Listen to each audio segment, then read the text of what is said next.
वेद भी कहते हैं। एक और सवाल, सनातन में ऐसे आयोजनों का क्या महत्व है और सनातन के उत्थान के लिए क्या ऐसे आयोजन जरूरी हैं?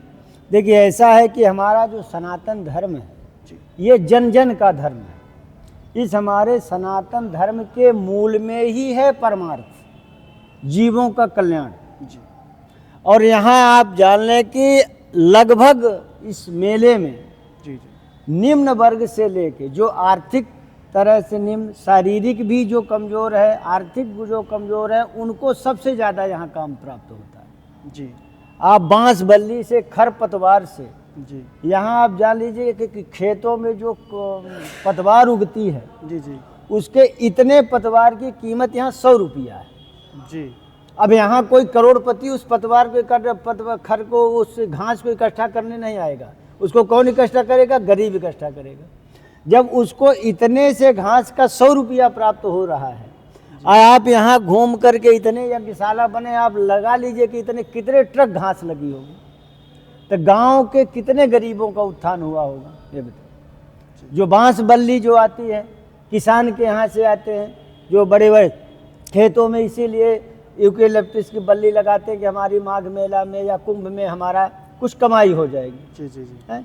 कितने मजदूर हैं, कितने नाव वाले हैं, कितनों को जो बाहर से जो दान धर्म करने आते हैं उसका फायदा कौन उठाता है? सामान्य जनता उठाती है, आम जनता उठाती है, गरीब जनता उठाती है। कोई बड़ा आदमी तो दान लेने नहीं आता है जी जी या हेल्प लेने नहीं आता है, वो तो करने आता है। क्योंकि कुंभ में दो, इस महाकुंभ में दो ही कैटेगरी के लोग आते हैं, एक तो लुटाने वाले आते हैं और एक अपनी आवश्यकता को पूर्ति करने वाले आते हैं। तो लुटाने वालों का भी मनोभाव पूरा हो जाता है कि भैया हमने जाके कुंभ में लुटा दिया, और पाने वालों को भी एक व्यवस्था सुदृढ़ हो जाती कि भैया चलो कुंभ में हमारी 1 साल की व्यवस्था हो गई। यानी परमार्थ करने वाला तो हमारा जो धर्म ही है जी ये परमार्थ के लिए ही सनातन धर्म है। इसमें एक जीव से, चींटी से लेके परमात्मा तक का कल्याण निहित है। जान, हमारे सनातन धर्म में एक चींटी से, छोटे से जीव से लेके भगवान तक की कल्पना की गई। जी जी सनातन परंपरा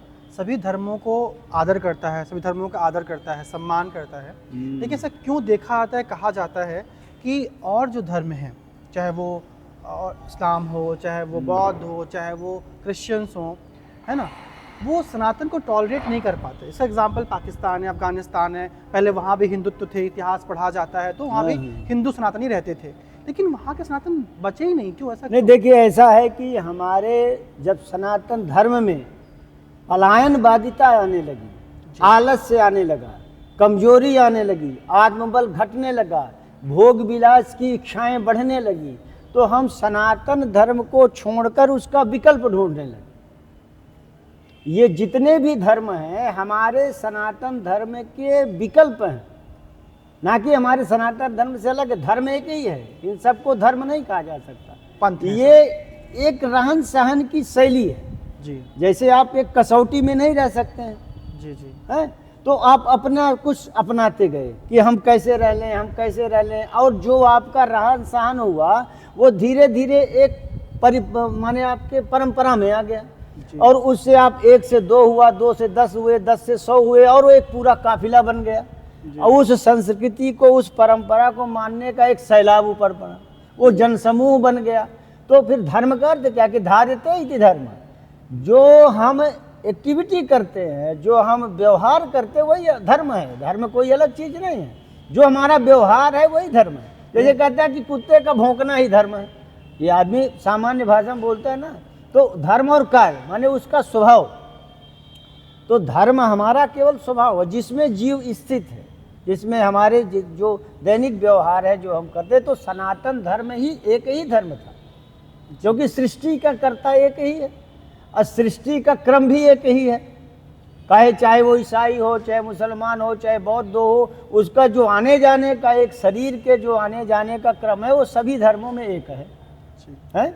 भोजन करने का तरीका एक है, सोने का तरीका एक है, शरीर के सारी एक्टिविटी माने एक ही है ना, अलग तो है नहीं। तो फिर धर्म अलग कहाँ हुआ? फिर व्यवहार अलग हुआ। वो धर्म नहीं है इनके, ये सब व्यवहार है इनके, और वो व्यवहार जो है व्यापक रूप में इनका हो गया। जी और उसी को ये लोग धर्म मान बैठे, जबकि ये वास्तविक उनका धर्म नहीं है। धर्म तो एक ही है, सनातन है, और वो सब में है कि ईशावास्यमिदं सर्वम।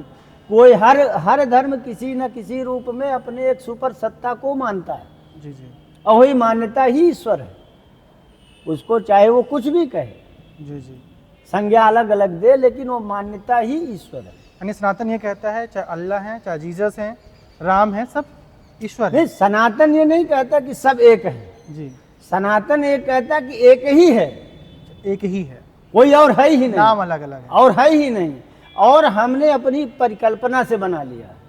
सनातन ये कहता है कि एक ही है, वो हमारी परिचय के हम उसको किस रूप में आपको परिचय देना चाहते हैं। जी, शक्ति कोई एक है। एक है, वो संबंध हम किस नाम से उसके साथ हम अपना संबंध बना रहे हैं, वो उसकी जो बात। जैसे व्यक्ति एक है, वो किसी का मामा है, किसी का फूफा है, किसी का बाप है, किसी का भाई है, किसी का कुछ है, लेकिन व्यक्ति तो एक ही है ना। जी जी तो उसी तरह से धर्म एक ही है। वो किसी का अल्लाह है, तो किसी का ईसा मसीह है, किसी का बुद्ध है, कुछ भी है, लेकिन है वो एक ही है। एक ही शक्ति है। सनातन और हिंदू में क्या संबंध है? देखिए, सनातन तो धर्म है, हिंदू तो ये बाद की शब्दावली है। जैसे बहुत लोग इसको सिंधु से हिंदू जोड़ते हैं, हिंदवा सोदरत, लेकिन हिंदू कोई धर्म नहीं है। हिंदू भी एक टाइटल है, जैसे हिंदू है, मुस्लिम है, ये एक संज्ञा है, एक समूह की ये संज्ञा है, एक आइडेंटिटी है कि माने एक परिचय है। हिंदू एक परिचय है, न कि धर्म है। हिंदू कोई धर्म नहीं है, धर्म सनातन है। जी, यानी कि सनातन को मानने वाले लोग हिंदू हैं, ये कह सकते हैं? प्रायः है, माने जो सनातन धर्म में स्थित है उनको एक हिंदू एक संज्ञा, एक कोड दे दिया गया। जैसे बहुत से ऑफिसों में एक कोड होता है, भाई इस कोड को दे दिए, तो हिंदू एक कोड है। जब हम लोग बचपन में थे तो जब हम लोग धर्म कॉलम भरते हैं तो हिंदू धर्म लिखा आता है। हाँ, तो वो बचपन से हम लोग को सनातन बताया ही नहीं गया। हम जब नहीं, बड़े तो हुए वास्तविक में वो सनातन धर्म ही है। चूंकि इसको कोड दे दिए हिंदू का, तो हिंदू से वही सनातन का बोध होने लगा। जी, लेकिन आरोप सनातन पे ये लगता है कि सनातन बायस्ड है, सनातन में वर्ण व्यवस्था है, वो वर्ण व्यवस्था जो छुआछूत को जन्म देती है। इस पर क्या कहेंगे आप? देखिए, ऐसा कि वर्ण व्यवस्था छुआछूत को जन्म नहीं देती है। जी छुआछूत की एक वो कैटेगरी बनाती है, और कैटेगरी सब में है। हम कहते हैं कि वैसे जैसे भगवान ने कहा कि चातुर्वर्ण मया सृष्टम गुण कर्म स्वभावता, गुण कर्म और स्वभाव से चातुर्वर्ण की सृष्टि हुआ। इसी पर लोग आक्षेप करते हैं। तो फिर जब उस पर आक्षेप है तो सरकार ने क्या बनाया? चारिन बनाया, SC ST OBC जनरल क्यों बनाया, ये बताइए। और उसी में सारी जो हमारी राजनीति, हमारे शास्त्रों से ज़्यादा तो जातिवाद आधुनिक नेताओं ने फैलाया, केवल वोट के लिए। आज की जो राजनीति है वो केवल वोट के लिए, और ज़्यादा वर्गीकरण हुआ। और जब भाई हम कहते हैं कि जब संविधान में जाति का भेद नहीं है, नहीं तो फिर सरकार क्यों आरक्षण देती है, क्यों अलग किए? तो उसी कार्य को देखते हुए एक श्रेणी बनाई गई थी, एक पंक्ति बनाई गई थी, ना कि उसमें कोई अलगाव, भेदभाव या किसी के प्रति उसमें सहिष्णुता कम नहीं थी, किसी के का अनादर नहीं था, किसी के को दुख देना उसका कारण नहीं था। केवल एक लाइन थी, एक कार्य का विभाजन था। आज भी है, हर बार में भाई सबसे सब IAS हुए, फिर आप किसी भी आदमी से चपरासी से लेके फिर क्लर्क हुए, चपरासी हुए, फिर उसके बाद फिर क्लास 2, क्लास 1, आखिर बना हुआ कि नहीं बना हुआ? जी जी जी। आज भी तो हमारी सारी सामाजिक व्यवस्था, सारा शासन तंत्र उसी व्यवस्था में चल रहा है जो हमारी ऋषियों महर्षियों के केवल आक्षेप करना। ये जो अल्पज्ञ लोग हैं उनका काम है, आक्षेप कर रहे हैं, लेकिन उसकी वास्तविकता नहीं जान। आप भी उसमें चल रहे हैं। कहीं भी समाज की कोई भी व्यवस्था, कोई भी विश्व का ऐसा व्यक्ति नहीं है जो एक रूप में समाज को चला सके। जी। आप किसी क्षेत्र में जाइए, आप शिक्षा के क्षेत्र में जाइए, उसमें भी वर्ण माने विभाजन है कि नहीं है? आप रेलवे में जाइए, D है, C ग्रुप है, D ग्रुप है, A ग्रुप है, क्यों बना भाई? तो उसी तरह से आप कहते हैं कि सबका खून एक है। कैसे सबका खून हम एक बार? तो फिर क्यों चेकिंग होती? फिर खून निकालो, दूसरे को सर से चढ़ा दो।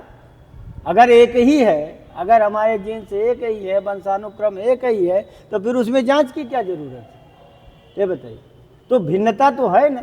आप शरीर में ही अपना आदमी, जैसे आपका बायां हाथ या कोई आप किसी हाथ से गंदगी चीज छुए रहेंगे तो उसको तुरंत आप मुंह में नहीं ना लगा लेंगे। उसको या तो हाथ को दूर किए रहेंगे या तो फिर उसको अच्छे से धुलेंगे।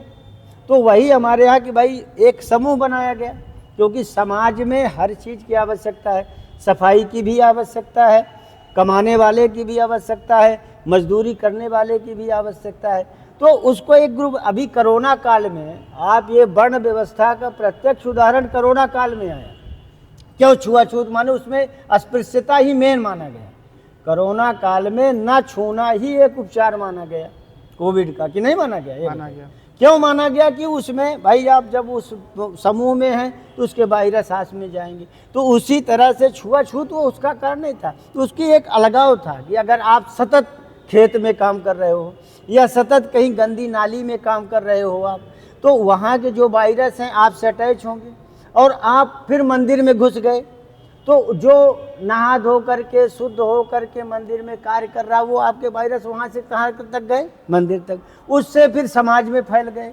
तो वो केवल अलगाव रखने के लिए कि भैया आप दूर रहो, आप दूर रहो, इसका मतलब ये नहीं था कि आप मानव नहीं हो या आपके प्रति हमारी संवेदना नहीं है, ऐसा कुछ नहीं था। आप भले बाएं हाथ से कुछ अच्छी चीज़ न छुओ, लेकिन जितना दर्द आपके दाएं हाथ में उतने बाएं हाथ में हो। जी जी जी। आज लोग कहते हैं कि भाई शूद्र को पैर से उपमा दी गई।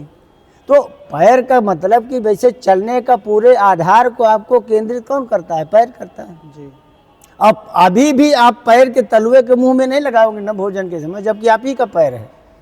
जी जी। अलगाव रखोगे कि नहीं रखोगे? लेकिन पीड़ा जो पैर में होगी वही सिर में भी चोट लगेगी तो वही पीड़ा होगी, पैर में भी चोट लगेगी तो वही पीड़ा। तो हमारे सनातन धर्म का लक्ष्य ये नहीं था कि किसी को उपेक्षित किया जाए, उसका एक वर्गीकरण था और एक चलन से माने अपने अपने व्यवहार में अपने अपने वैदिक क्रमानुसार चलते चल वो एक समाज की पुष्ट व्यवस्था बनाई गई थी। बस परिकल्पना इतनी थी और उसको कुछ अधकचरे लोग उसको छुआछूत में उसको रूढ़िगत ले लिए। अब देखिए समाज में हर तरह के लोग होते हैं, कुछ मूर्ख भी होते हैं, तो मूर्खों ने उसको ऐसा वो कर दिया कि माने दूध काटने लगे और कुछ ही को जो हिंसक प्रवृत्ति के लोग थे वो किसी को पीड़ा पहुंचाने लगे, तो लोग एक आक्षेप करने के वर्ण वाले इसको पीड़ा पहुंचाते, ऐसी बात नहीं। आपका कहना ये है कि जो वर्ण व्यवस्था थी वो कर्म पर आधारित थी। हाँ, जन्म पर आधारित, कर्म के आधार पे एक श्रेणी बनाई गई जो आज भी विद्यमान है। आज कहीं भी देख लीजिए सृष्टि की आईएएस अलग है, उसके नीचे बाबू है, उसके नीचे चपरासी है, किसी उसमें उसके बिना समाज चल ही नहीं सकता ना। सही बात। आप चला के कोई जो विरोध करता है समाज चला के दिखा ले, बिना कैटेगरी के बिना श्रेणी बनाए वो दिखा दे हमको। सच्चा बाबा आश्रम मानव सभ्यता और जो महाकुंभ में आने वाले लोगों के लिए क्या संदेश देना चाहता है? ऐसा कि यहाँ से संदेश तो एक ही जाता है कि आप परमात्मा के हो जाओ। जी जी। आपका जीवन जिस लिए मिला है, जी, जीवन मिला है जीवन को समझने के लिए, जीवन की पूर्णता के लिए। जी। तो आप अपने जीवन को पूर्ण बनाओ, पूर्ण ज्ञान से, पूर्ण भक्ति से आप जब अपने जीवन को जियोगे तो आपके जीवन का भी आनंद मिलेगा और आप समाज को कुछ दे भी सकोगे। जी जी।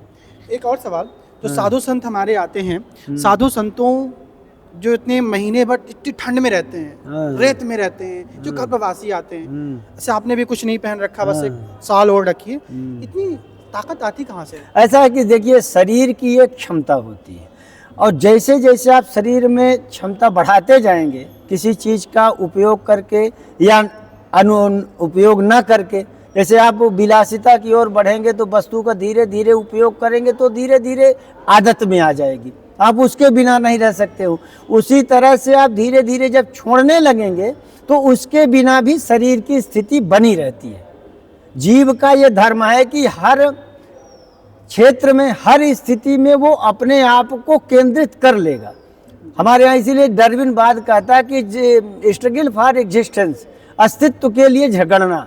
वो अहर्निश हमारा ये शरीर अस्तित्व के लिए, अपने अस्तित्व के लिए झगड़ता रहता, लड़ता रहता है। तो आप जितने कम संसाधनों में भी आप इसको स्थित रख सकते हैं, ऐसा आवश्यक नहीं है कि आपको इसको पूर्ण संसाधन, हाँ जितने से काम चल जाए, अगर उसको आप धीरे धीरे उसको कम करने लगेंगे आप साधन, तो कम में भी रह लेते हैं। उसमें कोई सिद्धि कारण नहीं है, कोई तपस्या कारण है। हाँ, तपस्या और से एक अनमनस्कता जरूर आती है। जब आप निरत तपस्या में लगे रहेंगे तो उधर संसाधनों के प्रति आपका मन कम जाएगा। आप अब ये अनुभव करिए कि कभी कभी व्यक्ति कहता है कि भाई आज तो हम इतने व्यस्त रहे कि हमको भूख ही नहीं लगी। ये सामान्य भी व्यवहार में आदमी कहता है ना कि भैया आज हम इतने व्यस्त रहे कि हमको भूख ही नहीं लगी। मतलब कि आपका मन उधर भूख की ओर केंद्रित नहीं हुआ। आपकी कार्य तो उसी तरह से जब व्यक्ति तपस्या में लगा रहता है तो वो शरीर के जो आवश्यकताएं हैं उनका भान कम हो जाता है। यानी आप कहना चाह रहे हैं भौतिक जीवन से अलगाव आता है। हाँ। अगर आप तपस्या हैं, आप त्याग करके रह रहे हैं तो आप उसके हैबिचुअल हो जाते हैं। हाँ। और आपको दिक्कतें नहीं होती। सर बहुत बहुत धन्यवाद जुड़ने के लिए, बात करने के लिए हमसे। और ये सच्चा बाबा आश्रम प्रयागराज का है, जस्ट संगम से लगा हुआ है। जो भी हमारे दर्शक हैं, हमें सुन रहे हैं, देख रहे हैं, वो आ करके यहाँ पर आशीर्वाद लें, यहाँ मिलें और यहाँ की व्यवस्था को देखें।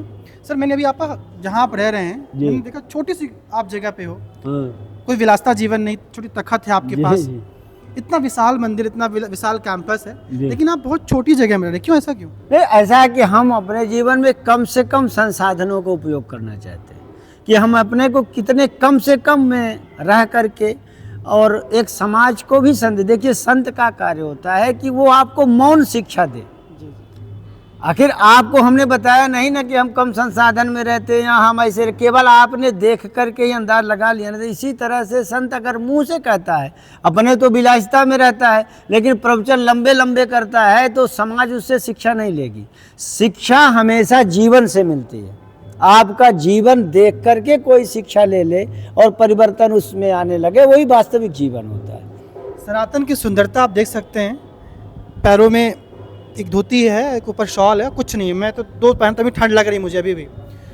इतना बड़ा कैंपस है, इतना कुछ है इनके पास, लेकिन जब मैं कमरा दिखाऊंगा, अभी रिकॉर्डिंग करूंगा उसका, बहुत छोटी सी एकदम गुफा टाइप का, इतना छोटा सा है। सर बहुत बहुत धन्यवाद। और आप जैसे मनीषियों की इस देश को ज़रूरत है, सनातन परंपरा को आप जैसे त्यागशाली और मनीषियों की आवश्यकता है। जय हिंद, जय भारत।